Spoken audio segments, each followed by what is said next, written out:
This channel supports Extra Life in its efforts to raise money for the Children's Miracle Network.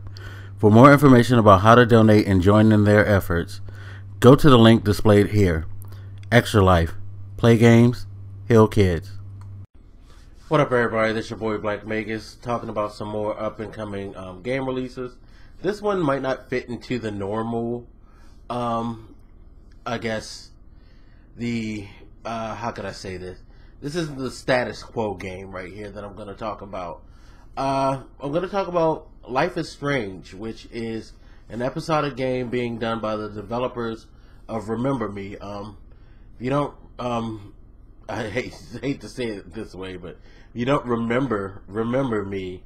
It was a game that was based on a female character who had lost her memory in future setting where memory stealing and like changing people's memory was one of those things that happened.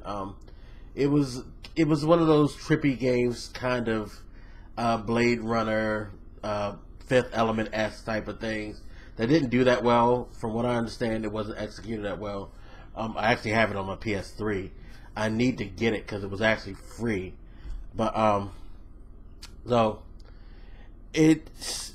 this developer's getting a second chance through Square Enix to make their own, episodic game, a la Telltale games, where you're playing as a female protagonist. I believe her name is Chloe, who comes home to help out a friend find out what happened to another friend of theirs who's disappeared. She has the ability to reverse time, so she's able to go back and correct some of her mistakes, which does have consequences from what they said. Just because you're able to rewind back to a certain point, you can go to a shorter distance or all the way back to a previous checkpoint.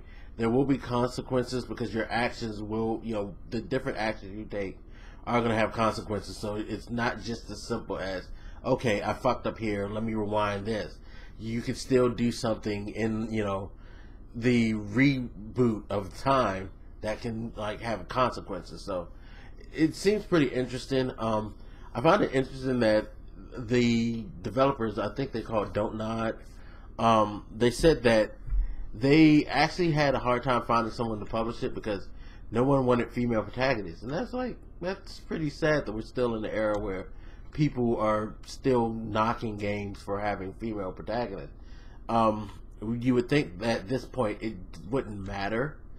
I personally think that the gaming community should be matured enough to be able to actually, play as either female, male, whatever. I think one of the fears too is that it's getting comparisons to Gone Home, which is a game that features a female protagonist who I believe they said kind of comes out in the game. You kind of learn as the game progresses that she's homosexual, and that may be the worry because you're playing as a female protagonist and your sidekick's a female. I guess maybe they're scared that there's going to be some homosexuality in there, but it's like at this point with gaming ratings and we being in the 21st century, that shouldn't be that big of a deal anymore. If it does contain some of that stuff, you know what? Well, your kids maybe shouldn't be playing these games anyway that have adult content.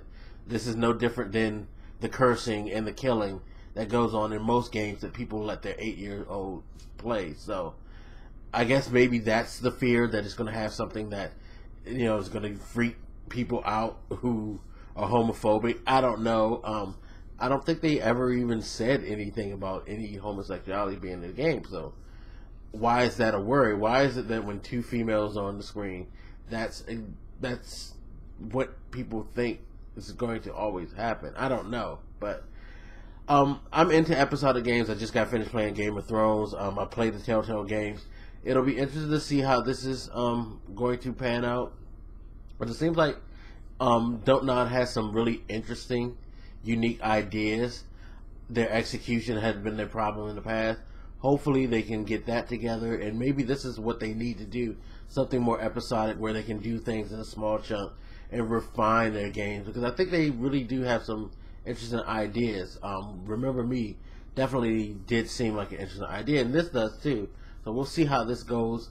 Glad that Square is publishing this. Hopefully it'll be something that's interesting and entertaining. But you guys let me know what you think. What is your impressions of Life is Strange? Is it something that appeals to you? I know it's not one of these big, huge AAA titles that are the standard for gamers these days, but these games like this have their place, and they can be just as good, if not better, in a lot of cases, than the games that we're constantly keeping our eyes on and watching for. The run of the mill AAA stuff. But like I said, hit me up and let me know what you think in the comments, and I'll holler at you later. This is your boy Black Makers, and I'm out. Deuces.